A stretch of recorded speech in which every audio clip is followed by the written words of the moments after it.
there's a word called syncretism, and that is the amalgamation or the attempted amalgamation of different religions, cultures, or schools of thought.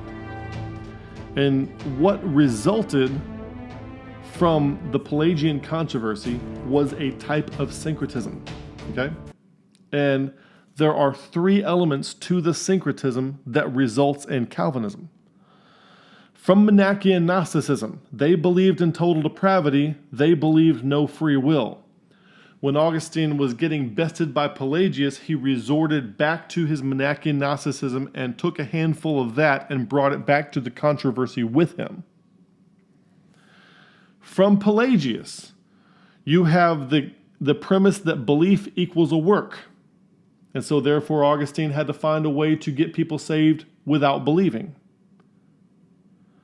So there's Pelagius's contribution. Pelagius also contributed the human will-based soteriological system. In other words, a soteriological system based on the philosophical premise of the human will. Whether free or unfree is immaterial to the wrongness of it, okay? So those two things come from Pelagius. You got total depravity, no free will, coming from Manichaean Gnosticism. You got the two Pelagian premises.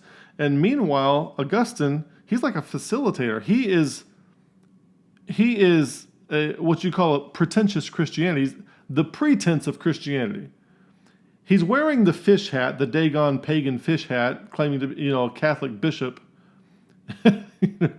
Catholicism was, all it was essentially was another type of syncretism of taking Christian iconography or pagan iconography and renaming it with Christian iconic names, So female deities become, Isis and Horus from Egyptian mythology become Mary and Jesus. I mean, everything just gets renamed.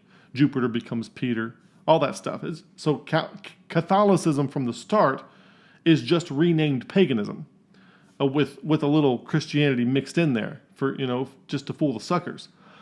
So you have Christo-pagan syncretism. You have allegorical interpretation that Augustine got from Ambrose, so I don't really have to believe what the Bible says. It's just a story pointing me to some deeper spiritual truth, right? And that's Catholicism. So you have pretentious Christianity or Catholicism, allegorical interpretation, and Christo-pagan syncretism. You have two Pelagian premises, and then you have Manichaean Gnosticism's view of the will and election too. I should have put election on this chart. I guess by the time I film it, I will.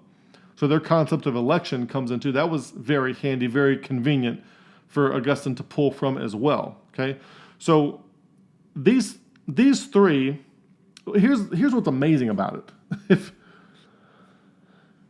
collaboration, think about that word. Collaboration happens when people get together to try to share and blend the best of their ideas, all right? What all three of these entities were doing. Pelagius wasn't a Gnostic. He was against Gnosticism. Catholicism was against Pelagius, and they were against Gnosticism. So they're all three against each other. And when they come together, you get this new thought. You get this new thing from the ingredients of these three entities. Manichaean Gnosticism, Pelagianism, and pretentious Christianity, Catholicism. You get a brand new thing. It's as if they intentionally collaborated to form some new thing. It's as if they did. Now, if you were collaborating on purpose, you would probably come forth with the best of what each one had to offer. Now, any system of thought is going to have some collision with truth at some point. It's going to have some truth in it somewhere, some overlap with some truth somewhere. So a good collaboration would be try to identify what that signal is, eliminate some of the noise, and come up with a new system of thought that maximizes the truths each of these things brought to the table. But because it was a rivalrous, competitive, narrative warfare dynamic in which these three entities were engaged, instead of getting the best of each of these three things and coming away with something better, it's like they intentionally collaborated to mix the worst of what each one had to offer.